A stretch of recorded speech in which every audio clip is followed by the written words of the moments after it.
Hi, I'm Everly. On my 34th birthday, my sister called 911, pretending I was violent. Guests screamed, cops stormed in. She filmed the whole thing and laughed.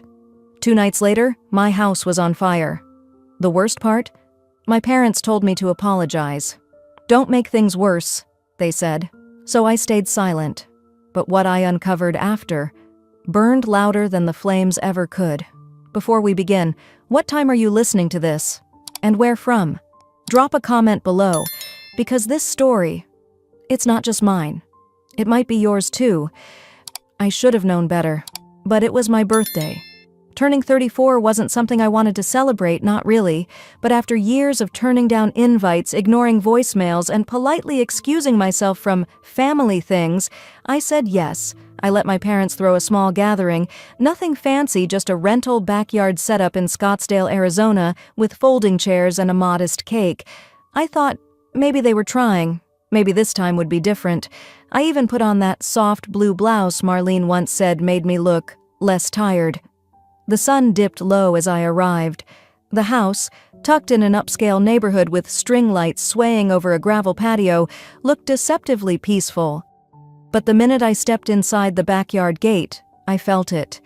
That familiar tension clinging to the air, like humidity before a storm. Callista arrived 40 minutes late, of course. She came in heels too tall for the stone walkway, her phone held high, live streaming as she flounced in. We made it, loves. My sister's birthday bash. Say hi, internet. She spun around so the phone caught the guests, most of whom didn't know, or didn't care, that they were now part of her content. I stood awkwardly by the drink table.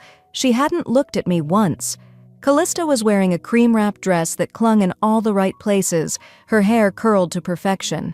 She looked like she was headed to a red carpet, not her sister's low-key birthday. She was radiant, loud, effortlessly magnetic, and, as always, completely unaware or just uninterested that the day wasn't about her. Robert, my dad, walked over and patted my shoulder with one hand, his other eye on her. Look at her, he chuckled, almost in awe. Doesn't she just light up a room? I smiled. Thin, polite, practiced. The evening drifted forward like a balloon on a weak string. Marlene checked on the food, refilled Callista's wine glass twice, and handed me a lukewarm slice of cake I hadn't asked for. No one noticed. I barely took a bite. I made a short toast. I said thank you. I meant it. That's when it happened. Callista gasped dramatically. Wait, something's not right. Her voice cut through the soft hum of conversation. I think I saw a guy jump the fence. The music paused. A few people stood. Callista's phone was still filming, now aimed at the bushes behind the yard. I'm calling 911, she said loudly. I stepped toward her. Cal, what are you doing? She shushed me. Hang on, operator. Yeah, there's a man in the yard. It looks like a domestic thing. Could be dangerous. I blinked. My ears were ringing. What the hell, Callista? She hung up and grinned. Just kidding. There was a beat of silence, then a few awkward laughs from her followers watching the stream. I stared at her, my stomach flipping. 10 minutes later, 2 officers showed up. Sirens off but flashing lights, enough to alert the entire block. The guests stiffened. A few stepped back. One whispered, "Is this for real?" "No, officer," Callista giggled, waving them off like they were old friends. "It was a misunderstanding, just a little birthday prank. They didn't arrest anyone, just wrote up a report and left. But the damage was done. The air soured. Conversation slowed. Some guests left early. I walked inside and locked myself in the bathroom. My hands shook as I opened her live stream. It was still up. The comments were pouring in. She looks dead inside, LOL. OMG, the sister's face at 15:03. Priceless. Who even invites her to things? I read them until the words blurred. Then I closed the app and deleted every account I had. When I stepped out, Robert was waiting near the kitchen. Don't make things worse, he said, like he was offering wisdom. You know how Callista gets. She didn't mean harm. Didn't mean harm. That broke something in me. Back outside, the cake box someone packed for me sat on the patio table. I grabbed it, said nothing, and walked straight to my car. I didn't start the engine right away. I just sat there, keys in my lap, staring at the box. It was supposed to be chocolate raspberry, my favorite. But all I could see was her grin, her phone, that damned spotlight she always dragged with her. My fists clenched in my lap.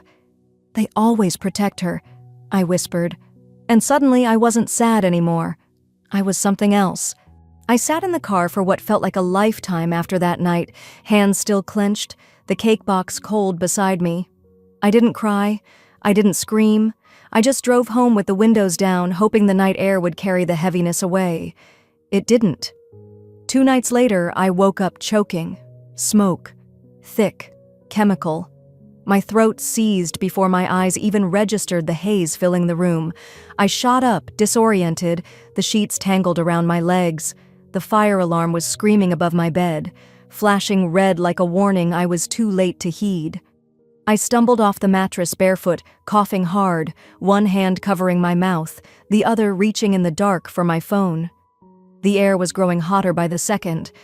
Through the haze, I could see flickering light seeping under my bedroom door.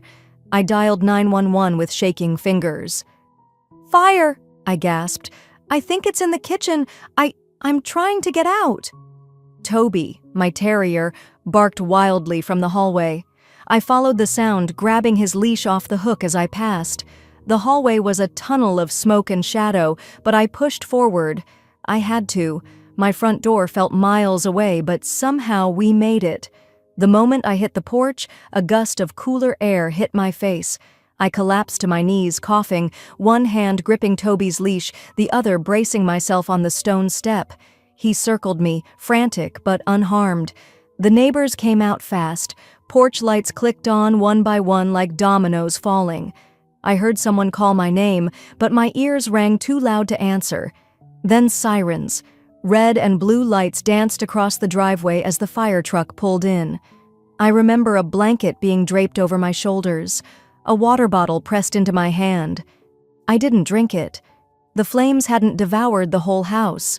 The firemen were quick, faster than I'd expected. But the kitchen was gone. My dining nook, the little yellow bench seat I'd reupholstered myself 2 summers ago, was ash. The walls charred, window cracked. The rest of the house? Smoke-scarred, soot fingerprints across the white trim. I sat in the back of the ambulance as the paramedics checked my lungs. I kept staring at the kitchen door from across the lawn. Mrs. Reyes, my 70-year-old neighbor, appeared with a hand-knitted shawl and a concerned look.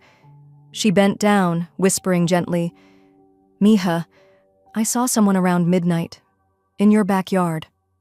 My spine stiffened. What did they look like? Hoodie. Black. Couldn't see the face. But the way they walked... She hesitated. Something about the way they walked away fast, like they didn't want to be seen. I nodded, mouth dry. The paramedic asked me something, but I couldn't respond, because in my mind, I saw it. That saunter, the bounce in the step, the casual arrogance. I whispered it aloud, almost involuntarily. "Callista." Of course I didn't know. Not really. I hadn't seen a face, but something inside me snapped into place. The timing. The way things always escalated when she didn't get her way. When I didn't react the way she wanted. It wasn't an accident. I didn't say anything more. I wasn't going to be the hysterical one. By morning, my parents were standing in my driveway. Marlene clutched her purse like it was holding her breath. Robert stared at the scorched siding, face pinched. Neither one came inside. "I'm just glad you're all right," Mom said. "Really, that's what matters." I nodded. Mrs. Reyes said she saw someone leave the yard around midnight. Hoodie, average height. I think it was her. Robert's brow furrowed. "Her?" "Callista," I said plainly. He didn't answer at first. He turned toward the fire chief, who was talking with a report pad. "Could it have been electrical?" he asked. "Old wiring in the kitchen?" The chief shook his head. "The fire started near the back door, grease accelerant on the floor. Doesn't line up with electrical." I looked at both of them. "It was arson." Marlene gasped softly. Sweetheart, that's a serious accusation. You think I don't know that? She wouldn't, my mother added, voice rising. That's not who she is. I took a breath. You don't even want to consider it, do you? Robert shook his head slowly. She's family.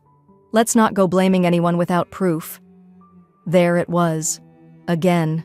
The same damn refrain. She's family. Don't make this worse. I looked down at my own shoes, covered in soot, then up at my half-burned porch light. I didn't argue. I didn't yell. I just stopped. Stopped explaining, stopped pleading, stopped hoping they'd wake up and see what I'd lived with my entire life. They turned to go. My mom placed a hand on my arm, light as a butterfly, cold as glass. Call us if you need anything. I didn't respond. After they drove away, I walked back into the house. I stepped over broken glass, careful not to twist my ankle on the uneven floorboards. The air still reeked of smoke and something sour, burnt plastic maybe. In the hallway, near the part of the wall that had blistered from the heat, a photo frame lay face down. I picked it up slowly. It was the one from 5 years ago, Thanksgiving at Callista's condo. We were all smiling in that practiced, picture-perfect way, but the fire had warped it. The edge where my face was, melted, singed, curling up like it was trying to disappear. I brushed ash off the glass and whispered, "You tried to erase me." But I was still here, standing, and now I was done playing silent. There she was, hoodie up, back to the camera. But I didn't need to see her face.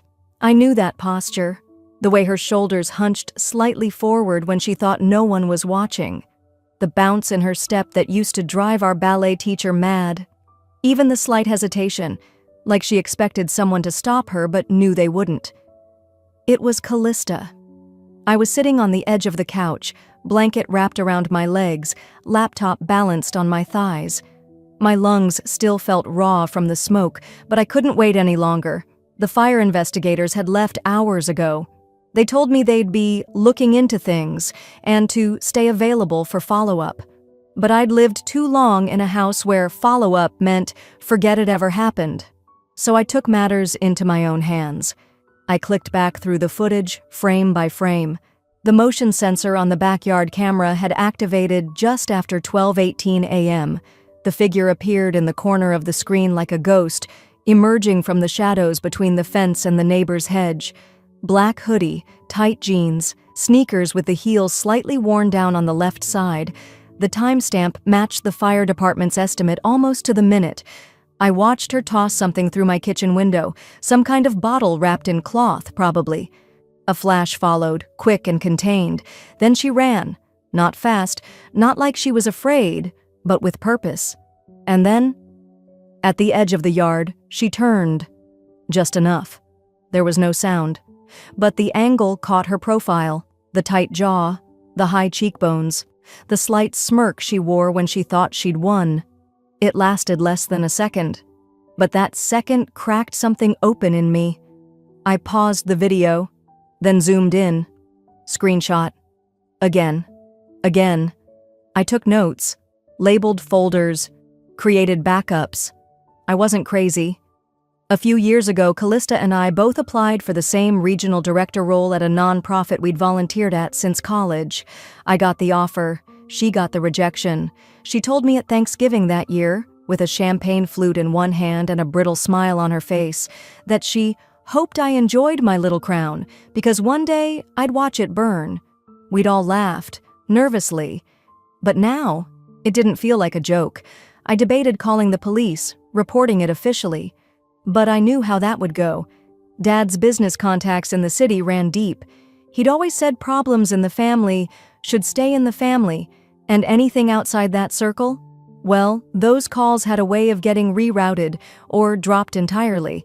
So instead, I uploaded the video to a secure cloud folder. Then I sent 2 texts, one to Mom, one to Dad, with the same message. Before I do anything else, I want you both to see this. Watch it. All of it. Dropbox link attached. I sat on the floor, back against the couch, waiting. They replied in less than 10 minutes. Mom, "You need to stop this obsession. Callista would never." "Dad, that could be anyone. Don't throw accusations around. It's not good for you or the family." That was it. No, "Are you okay?" No mention of the fire, no acknowledgement that their daughter had nearly died in her bed just 48 hours earlier. Not even a single question about the footage. Just silence dressed up as scolding. I stared at the phone, my hands shaking, not from fear, but something deeper. A sense of betrayal that didn't scream anymore. It settled in quiet, heavy layers. They didn't care if it was her. They cared if I made it public. Because in this family, survival wasn't about truth. It was about image, and I'd been raised to understand that my role was to keep things from getting ugly. But I was done cleaning up their mess. It wasn't just that they protected her. They needed me to stay damaged so she could keep shining. I was the foil to her glow, the scapegoat to her chaos. And when I stopped playing that part, even for a second, they called it obsession. No more. I didn't cry. I didn't text back. Instead, I stood up, went to my desk, opened my laptop again, and created a new document. Timeline of events. Docs. I typed the date of the fire, the time the motion camera activated, the screenshots I had, each labeled with the time down to the second. I detailed Mrs. Reyes's statement. I noted the type of bottle the figure threw. Everything. It wasn't for them anymore. It was for me. I stared at my screen, the Dropbox link still unread in our family group thread, and I knew. I couldn't wait for them anymore. I couldn't keep giving people time to twist themselves into knots just to avoid seeing what was right in front of them. So I opened Facebook. Not my public profile. Not the one with old coworkers and old college roommates who posted pictures of perfectly packed lunches and weekend getaways. I went to the quieter one, where the family lingered, where the aunts still posted chain prayers and the cousins tagged each other in baby photos. I sat in my robe, hair damp from the shower, staring at the blinking cursor. Then I typed. No emotion, no caps, no hashtags, just facts. Timeline of events. Fire department confirmed call received at 12:27 a.m. Camera detected motion in my backyard at 12:18 a.m. Footage shows individual in black hoodie approaching kitchen window, object thrown through window at 12:19 a.m. Flames visible by 12:21 a.m. Video frame 12:20:47 shows partial profile matching Callista M. Neighbor eyewitness testimony confirms someone matching height, build walking away from scene. Underneath I added, sometimes silence becomes permission. I've been silent for too long. No tags, no names, just the truth. Then I uploaded the screenshots, grainy but clear enough. I hit post, and I closed the laptop. I made tea, walked to the mailbox, tried not to check notifications, but by the time I poured my second cup, my phone was vibrating like it was about to launch off the table. 56 likes, 12 comments, 5 messages, and that was just in the first hour. By midday, the post had been reshared into 2 neighborhood Facebook groups, then screenshotted into a thread on the local Mesa Reddit board titled, "Is this what I think it is?" The comments were pouring in faster than I could keep up. She's always been the golden child. I'm not surprised. I was at that birthday. It was uncomfortable. This makes sense now. That girl borrowed my car 3 years ago and ghosted me for 2 weeks. Wow, I thought she was perfect. Everly, you're brave. I hope you're safe.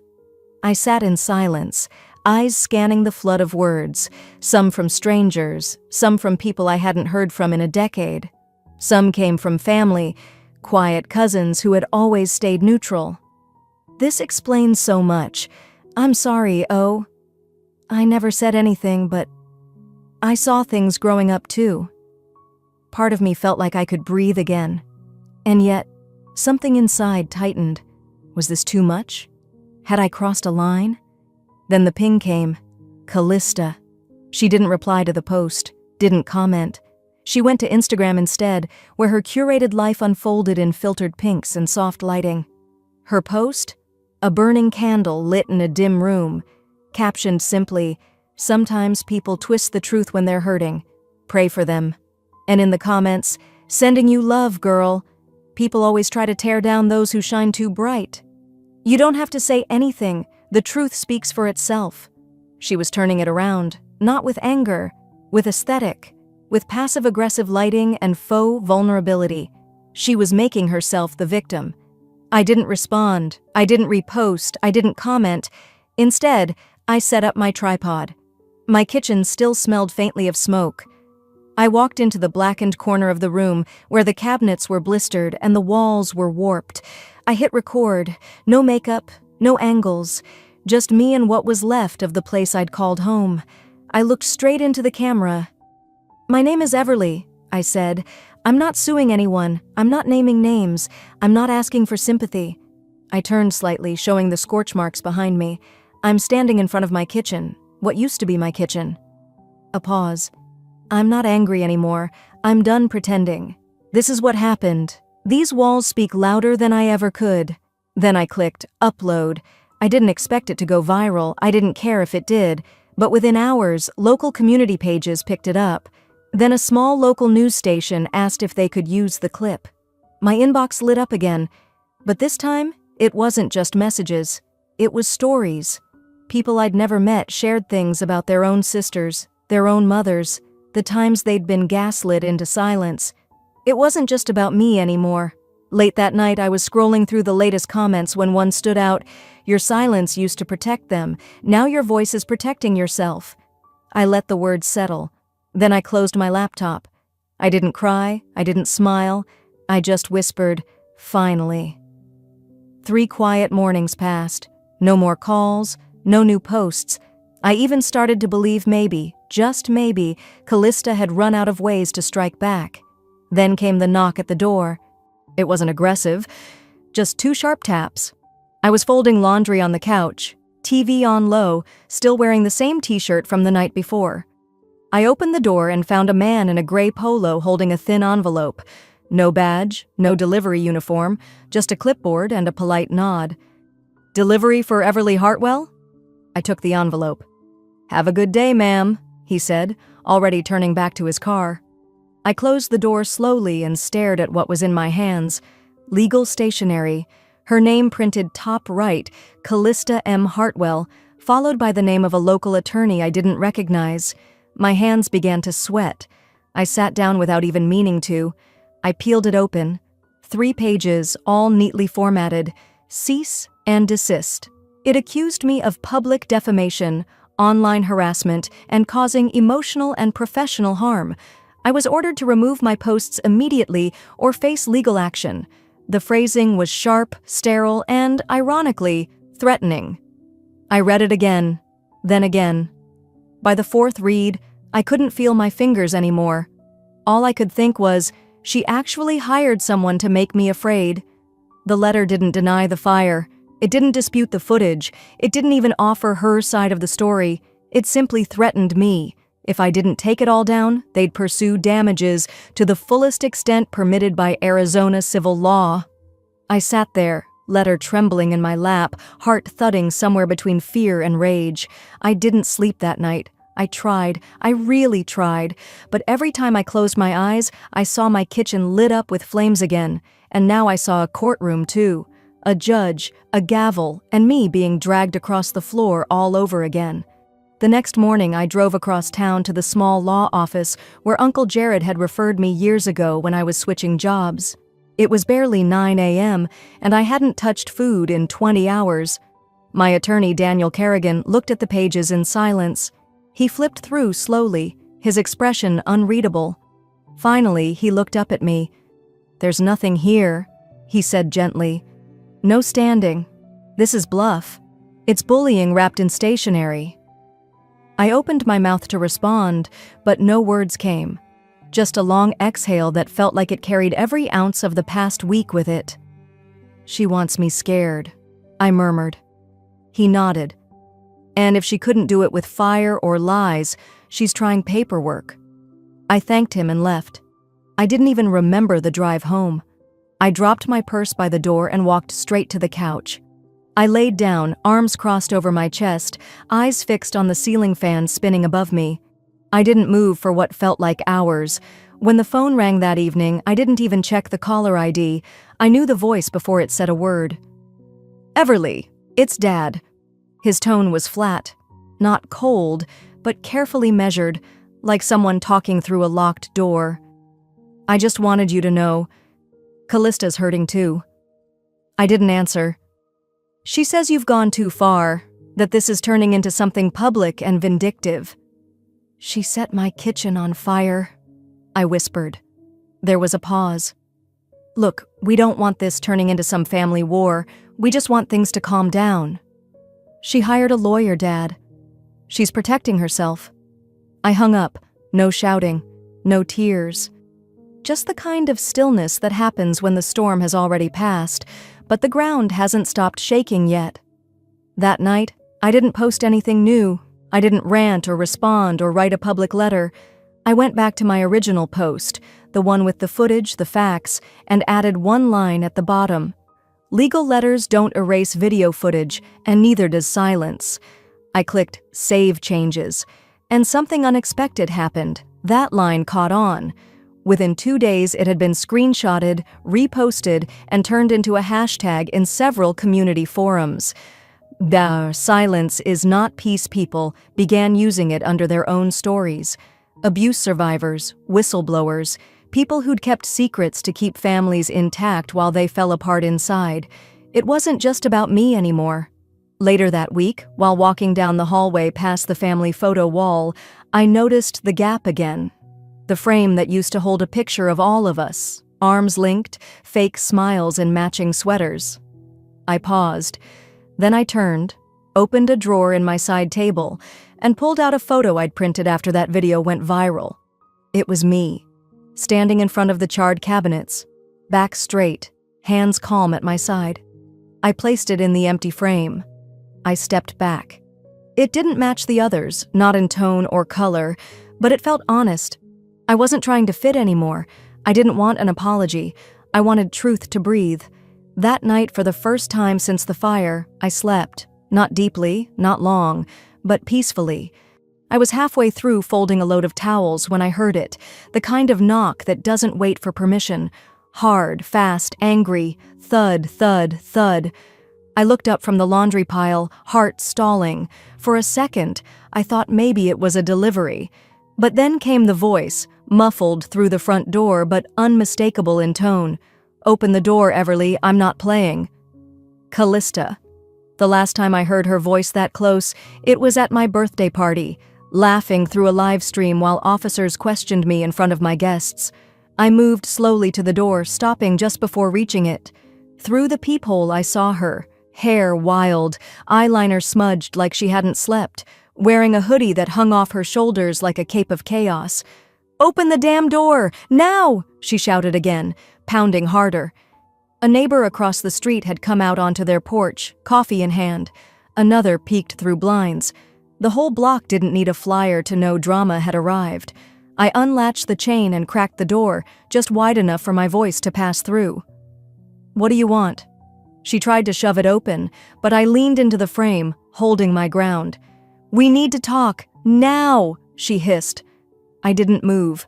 "Then talk, right here. You think you can ruin my life and just hide in here like some righteous victim?" I kept my expression still. "What I think is that you set my kitchen on fire. What I know is I have it on video." She scoffed. "You always thought you were better, always acted like you were the sane one, the mature one." I didn't blink. "No, I've been quiet. That's not the same thing." "You think you're the victim?" she snapped. "I am the victim, and for once I'm not apologizing for it." Something in her cracked right then. Her eyes flashed, and she turned away from the door abruptly. I watched her march down the front steps, across the gravel path, and toward the side of the house. I stepped outside quickly, phone already recording. My hand wasn't shaking this time. She yanked the garden gate open so hard it slammed against the side fence. I followed at a distance. In a flurry of movement, she began grabbing the flower pots I'd lined along the walkway.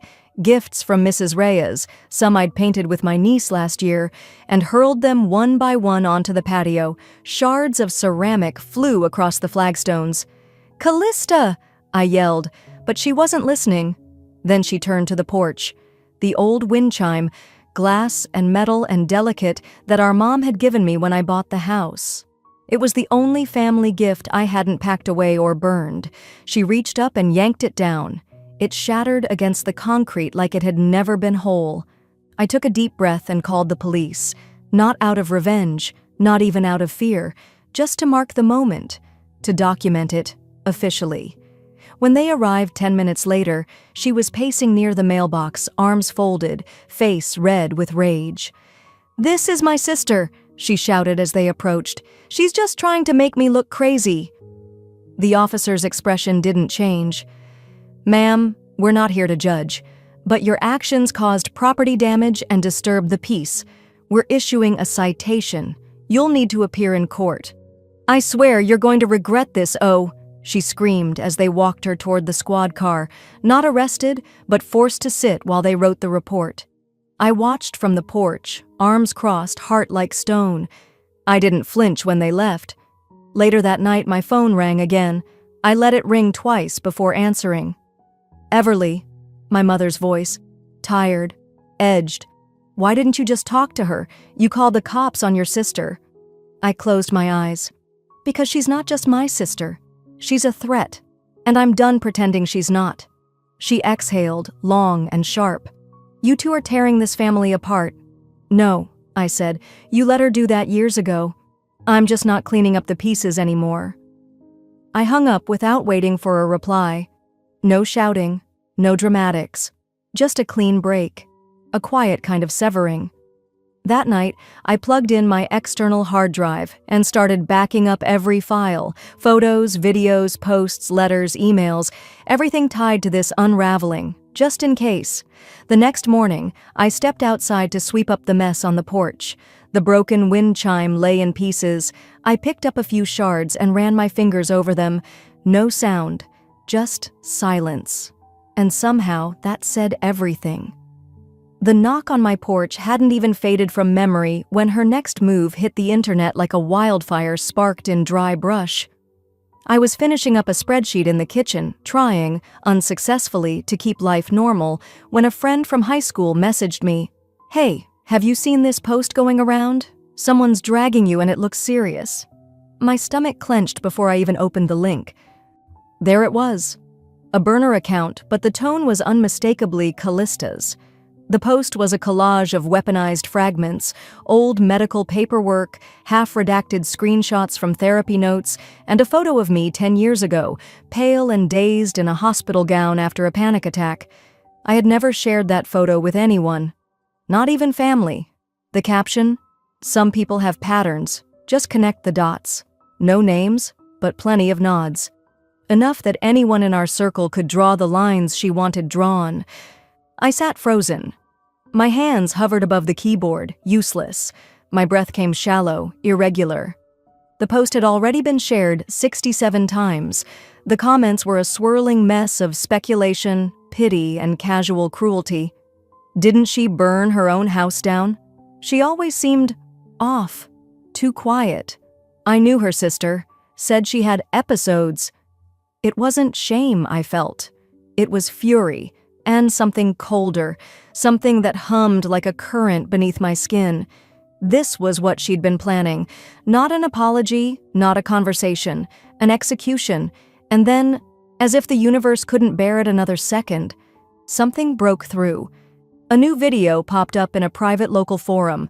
The title was simple, Callista, Unfiltered. It was grainy, clearly taken from a party, a group of young adults, red cups in hand, music in the background, and right there in the center, Callista, perched on a couch, giggling as someone handed her a drink. She looked directly at the person filming and said, "My parents would bail me out of murder if I asked. All I have to do is cry a little." She laughed harder, added, "Everly? She's invisible. Just the placeholder kid while they waited for the real one. Me." The audio wasn't doctored. It was unmistakably her voice, that flippant cruelty layered in silk. The thread exploded. Comments poured in. Outrage, disbelief, people tagging each other, pulling receipts. One of her former interns posted, "This checks out. I left her studio in tears more times than I can count. She thrives on crushing people quietly." I didn't speak. I didn't write a new paragraph or upload a new photo. I simply reposted the video with a single sentence. "She said it, not me." And then I walked away from the screen. No follow-up, no damage control. That afternoon, I left the house to grab groceries. The air was crisp for Arizona, touched with that rare kind of breeze that hints at change. As I pushed my cart through the frozen aisle, a woman tapped my shoulder. I turned, bracing myself. She looked to be around 50, her eyes kind. "You're the one from the video, right?" she asked. I just wanted to say, "Thank you for not letting people like her keep winning." I didn't know what to say, so I nodded. Just that. A nod that said, "I'm still here." When I got home, the post had been reshared over 1,000 times, but I didn't check the comments. I made myself tea. I fed the dog. I did a load of laundry. And then I sat on the porch, phone off, watching the late afternoon light stretch across the gravel. For the first time, the silence around me didn't feel like defeat. It felt like power. The envelope came just after sunset, a knock, a delivery, and the heavy silence that always followed something irreversible. This time, it wasn't a threat. It was confirmation. The court date was set. It was real now. 3 weeks later, I stood outside the courthouse in Mesa, Arizona, my palms open, steady at my sides. I didn't wear anything dramatic, just a navy dress, flats, and the small wind chime pendant my niece had once given me, now hanging around my neck like a reminder. I'm still standing. Inside, it was colder than I expected. Not in temperature, but in tone. Sterile, quiet, all tension humming beneath the polished floors and polite murmurs. No one makes eye contact in rooms like that unless they have to. Callista arrived 10 minutes late, disheveled, tired. Her hair looked like she hadn't brushed it since the news coverage broke. She wore designer sunglasses inside and clung to her attorney's sleeve like it was a life raft. Behind her, our parents trailed in, Robert with shoulders slumped, Marlene clutching a tissue already damp. I didn't speak to any of them, didn't wave. I just sat down in my row and waited for the gavel. When the judge finally entered and called the case, everything else dropped away. This was no longer personal. It was official. The prosecution moved quickly. Security footage played. Callista, hoodie pulled tight, walking along the side of my home before the flames. The timing, the digital trail of her login to the burner account that posted my therapy notes, and finally, the video, the one where she laughed about being untouchable. She didn't look so untouchable now. Her attorney tried to argue context, stress, trauma, but it didn't land. Not when the timeline was laid bare, not when the paper trail was that clean. Then the ruling came. Sufficient evidence for formal criminal charges of arson and defamation. We will proceed to trial. Twist S15, delivered not with drama, but with cold, simple weight. Callista stood up. "You're ruining everything," she snapped. At me, at the judge, at the entire room. Her voice cracked, not from grief, but fury. "You're all blind." The bailiff asked her to sit. Her lawyer tugged gently at her elbow. But she just stood there, shaking. I didn't move. She'd wanted me to fall apart in public. Now it was her turn. I glanced sideways then, at our father, Robert, the man who raised us to always protect the family image, who used to smooth his tie before answering even the most innocent questions. He wasn't wearing a tie today. His jaw was locked, but he looked older, fragile, a shell of the man who used to lecture about standards. And when court adjourned, the vultures were waiting. Reporters were camped outside. The moment he stepped into the sunlight, cameras snapped and a voice rang out. "Mr. Winslow, you served on the city board for 17 years. How long have you known your daughter was capable of this?" He didn't answer, just froze. And in that pause, just 2 seconds long, his legacy cracked wide open. Twist S16 had arrived. Not in an outburst, but in silence that would stain everything he'd built. By that evening, it was on every local feed. Respected civic leader faces daughter's arson fallout. Family secrets behind the courtroom doors. But I wasn't watching the coverage. I was home, barefoot in my kitchen, well, what was left of it. Burned walls, blackened tile. And then came the knock. It wasn't Callista. It was my mother. She didn't say hi, didn't cry, just walked to the half-demolished counter and ran her fingers across the ash-streaked edge. "I don't know how we let this happen," she whispered. I didn't offer comfort. I didn't offer blame either, just said the one thing that had been circling in my chest for weeks. "You didn't let it happen," I said quietly. "You watched it happen." She didn't argue. That night I returned to my porch. Alone, but not lonely. I had purchased a new wind chime the day after Callista shattered the old one.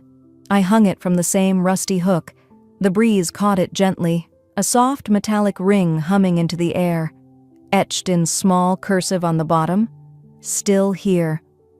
Sometimes what comes after the storm isn't peace, it's the quiet, and the quiet can be its own kind of weight. 2 months had passed since the courtroom, since Callista's public unraveling, since my mother's words landed like late confessions in the middle of my burnt kitchen, since I stopped holding my breath every time the doorbell rang. The house was almost whole again. The kitchen no longer smelled like ash. It was painted soft cream with deep green cabinets I chose myself. Light streamed through the new window above the sink, catching in the glass jars I'd finally unpacked. I had planted lavender along the back fence.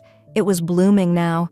There was no apology tour, no reunion, no grand declarations, just mornings that belonged to me again, and silence that no longer felt like surrender, but choice.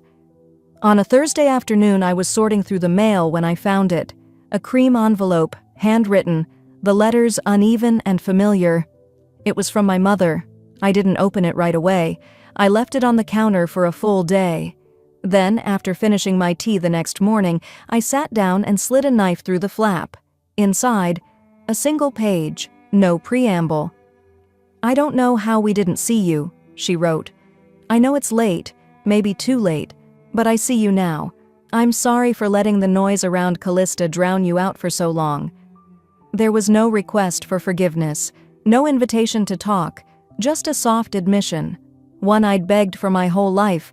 And now, when it came, I didn't cry. I folded the paper neatly and placed it in the drawer beneath the silverware. "Too little, too late," I whispered. But I didn't tear it up. Callista had taken the plea. She was sentenced to 300 hours of community service, mandated counseling, and financial restitution. Her social media was gone.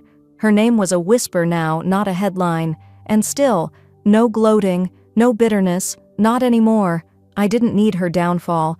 I just needed my air back. That weekend, I hosted a small gathering in my yard, just the women from my trauma support group. We sat in folding chairs, passing lemon bars and stories, laughter catching on the wind like old hymns. One of the newer members, Alice, handed me a small gift bag near the end. "I saw this and thought of you," she said. Inside was a wind chime, delicate, silver, and nearly identical to the one Callista had shattered months ago. This one had small etched leaves around the base. I turned it gently in my hands. "I used to think silence was how you survived," I said to no one in particular. "Now I think it's how you begin again." The group fell quiet. Not awkward silence, but shared stillness, like they understood the language I was learning to speak. Later that evening, after the last guest had left and the dishes were done, I walked through my home. Every room felt new, but familiar, my own. I paused in the hallway where the family photo wall used to be. It wasn't filled yet, just 2 frames, one of me in front of the rebuilt kitchen and another, a candid from the yard that afternoon, laughing mid-sentence. I stood there for a moment, breathing in the air that was finally mine. Not borrowed, not fought for. Just mine. Then I turned toward the living room, opened my laptop, and hit record. The screen glowed in the dim light. I didn't script it, didn't rehearse. I just spoke. To anyone who was ever told to stay quiet for the sake of peace, I said, my voice even, just know, peace that asks for your silence isn't peace, it's control. I paused. My name is Everly. I survived, and I'm still here. I closed the laptop and leaned back in my chair. Outside, the new wind chime danced in the night air. It sang softly, steady, whole.